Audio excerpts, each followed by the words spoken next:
నా పేరు మేఘన. నేను మాజీ మంత్రి జోగి రమేష్ గారి కోడల్ని. మన ఊర్లో ఆడికంటే పెద్ద యదవ పొరంపోకు ఎవరున్నారు? ఇప్పుడు నేను ఏమీ పెద్ద ఇట్లా ప్రొఫెషనల్ ఏం కాదండి. ఒక ఆడపిల్లకి, మీ ఇంటి ఆడపిల్లకి అన్యాయం జరిగితే ఎట్లా అయితే ఎక్స్ప్రెస్ చేస్తుందో అదే విధంగా నా కళ్ళంట నీళ్ళు వస్తున్నాయంట్రా. జోగి రాజీవ్ తో నాకు వివాహం జరిగింది. నాకు జరిగిన అన్యాయాన్ని ఇలా ఎంతమంది అమ్మాయిల జీవితాలతో ఆడుకున్నావు? నేను ఏ అమ్మాయి జీవితంతో ఆడుకోలేదు. ఆ అమ్మాయి నా జీవితంతో ఆడుకుంది. ఎంతో కష్టపడి తన స్తోమతకి మించి కూడా నేను హ్యాపీగా ఉంటాను ఆ ఇంటికి వెళ్తే, జోగి రమేష్ గారి మీద నమ్మకంతో ఆ ఇంటికి నన్ను అప్పచెప్పాడు.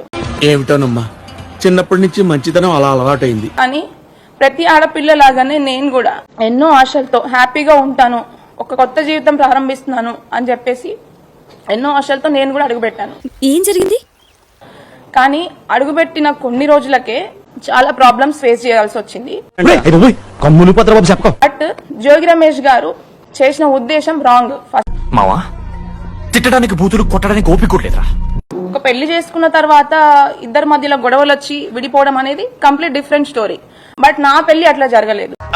అంటే అది ఖచ్చితంగా ఈ పెళ్లి ఉండదు, ఇది ఉండే పెళ్లి కాదు అని చెప్పి, ఏమిటండి మీరు మాట్లాడేది? అతని కొడుకుకి ఉన్న ప్రాబ్లమ్ ముందే అతనికి తెలిసే, ఖచ్చితంగా వాళ్ళ కుటుంబం మొత్తానికి తెలిసే నాకు ఈ పెళ్లి చేశారు. నమ్మించి గొంతుకులు కొయ్యాలా సమ్మగా? అట్టాగే మనం ఇప్పుడు సల్లుగా తడిగుడ్డ కప్పి గొంతుకులు తెగ్గొయ్యాల. ఇట్లా ఇప్పుడు తనకు కూడా ఒక కూతురు ఉంది, తనకు కూడా ఖచ్చితంగా కూతురు ఉంది. నిజంగా చెప్తున్నానండి, ప్రపంచం అంతా దొంగ నా కొడుకులు. నిజంగా నాకు కంట్లో నీళ్ళు వస్తాయి. దొంగ నా కొడుకులండి, దొంగ. ఎవరిని నమ్మడానికి వీల్లేదు. తన కూతురు కూడా ఇట్లా జరిగితే ఏం చేస్తారు?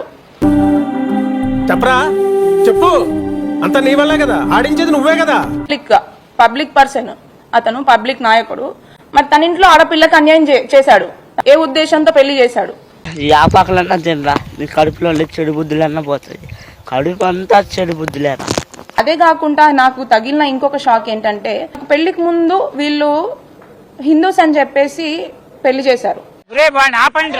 కానీ పెళ్ళైన వెంటనే నాకు తెలిసిన విషయం ఏంటంటే వీళ్ళు క్రిస్టియన్స్. మేము తిరుమల వెంకన్న దగ్గరికి వెళ్తాం, శ్రీశైలం మల్లన్న దగ్గరికి వెళ్తాం, అమ్మ కనకదుర్గమ్మ దగ్గరికి వెళ్తాం. అటు చూడు, మీరేమంటారు సార్? నేను ఇలా బుక్ అయిపోతాను, కల్లో కూడా ఆడుకోలేదు. మత మార్పిడి ఘోరమైన. నా భార్య బైబిల్ చదివితే తప్ప అని అడుగుతాం, యేసుక్రీస్తు బోధనలు వింటే తప్ప అని అడుగుతా ఉన్నాం. అటు చూడు. నేను అమ్మవారి ఎదుట ప్రమాణం చేసి మీడియా మిత్రుల సాక్షిగా రాష్ట్ర ప్రజలందరికీ కూడా నేను మస్తు షేడ్స్ ఉన్నారా నీలా? అబ్బా కమలాసన్. అంటే బయట పబ్లిక్ లో మరి ఏం చేస్తున్నారు, ఏం పూజలు చేస్తున్నారు, ఎక్కడికి వెళ్తున్నారు అనేది నాకు సంబంధం లేదు. జోగి రమేష్ నిబద్ధత, విలువలు, విశ్వసనీయత నా హృదయాన్ని గాయపరిచిన వ్యక్తుల అమ్మవారు వారికి ముట్టికాయలు వేసి చెప్పేటివన్నీ శ్రీరంగ నీతులు, చేసేటివన్నీ దొమ్మల గుడిసెల్లోకి దూరడం. నేను ఇంటి కోడల్ని, ఇంట్లో ఏమైతే ఫాలో అవుతున్నారో వాటిని నేను పరిగణనలోకి తీసుకుంటాను. అక్కడికి వెళ్ళిన వెంటనే వాళ్ళ ఇంట్లో ఒక పూజ గది లేదు. బట్ మేము పెళ్లి చూపులకు వచ్చే ముందు అక్కడ మాకు తగ్గట్టుగా అన్ని ఫోటోలు అరేంజ్ చేసి మమ్మల్ని మోసం చేసి,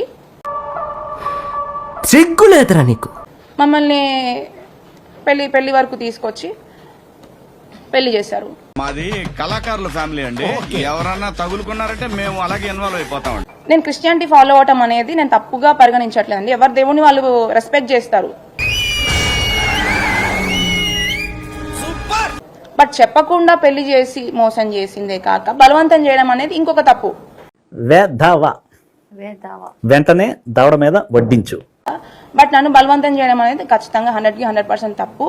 వద్దురా అన్నాను, విన్నావా? ఏమన్నావరా? అండ్ మా దేవుళ్ళని ఇప్పుడు నేను వాళ్ళని బతిలాడుకోగా నాకు ఒక 3rd floor లో పూజ గది పెట్టారు. దాంట్లో కనీసం నేను అగరబత్తులు ఎగిలించి గంట కొట్టాలన్నా కూడా చాలా భయపడేదాన్ని. ఓసారి పేసి మైలి నీ చేతిలో నా చెట్ట ఎందుకంటే ఆమె ఎట్లాంటి వ్యాఖ్యలు చేసిందంటే అసలు మీ దేవుళ్ళు కూడా దేవుళ్ళేనా, ఇద్దరు వైఫ్లు ఉంటారు, ఇద్దరు పిల్లలు ఉంటారు, వాళ్ళకు కూడా అన్ని మనుషుల్లాగానే అన్ని ఉన్నాయి, అసలు వాళ్ళ దేవుళ్ళు ఎట్లా అవుతారమ్మా? ఇవన్నీ గుర్తు పెట్టుకుందిరా బాబాయ్. ఇప్పుడు నువ్వు పూజ చేసావు, ప్రసాదం పెడితే దేవుడు తినేస్తాడా అని చెప్పి ఇట్లాంటి మాటలు మాట్లాడడం కూడా చాలా తప్పు. ఫస్ట్ థింగ్ ఆమె ఎవడు నీతో ఎలా ప్రవర్తించాడో వాడితో నువ్వు తిరిగి అలాగే ప్రవర్తించు, అదే ధర్మం. అండ్ నిన్న జరిగిన జోగి రమేష్ గారు జరిగిన ప్రెస్ మీట్ లో అసలు విషయాలను పక్కన పెట్టి ఒకదారి పట్టించడానికి ప్రయత్నించాడు అనమాట. అది క్లియర్ గా మీ అందరికీ అర్థమవుతుంది. ఉంది కదా అని అడ్డమైన వాగుడు వాక్కు పచ్చడైపోద్ది. ఎందుకంటే అతను చేసిన అన్యాయము, వాళ్ళ ఇంట్లో నేను ఎదుర్కొన్న సమస్యలను పక్కన పెట్టి ఆయన సింపతి గెయిన్ చేద్దాం అనుకున్నారా, లేకపోతే ఇది రాజకీయ కోణంలోకి తీసుకొని వెళ్దాం అనుకుంటున్నారా అనేది నాకు అర్థం కావట్లేదు. అంటే అబద్ధం చెప్పాలని ఎంత గట్టిగా ఫిక్స్ అయ్యాడో మీరే ఆలోచించుకోండి. చూద్దాంలే. చూడటం కాదండి, మీరు చెయ్యాలంతే. సరే మీరు ట్రై చేస్తారన్నారంటే అది ఓకే అయిపోయిన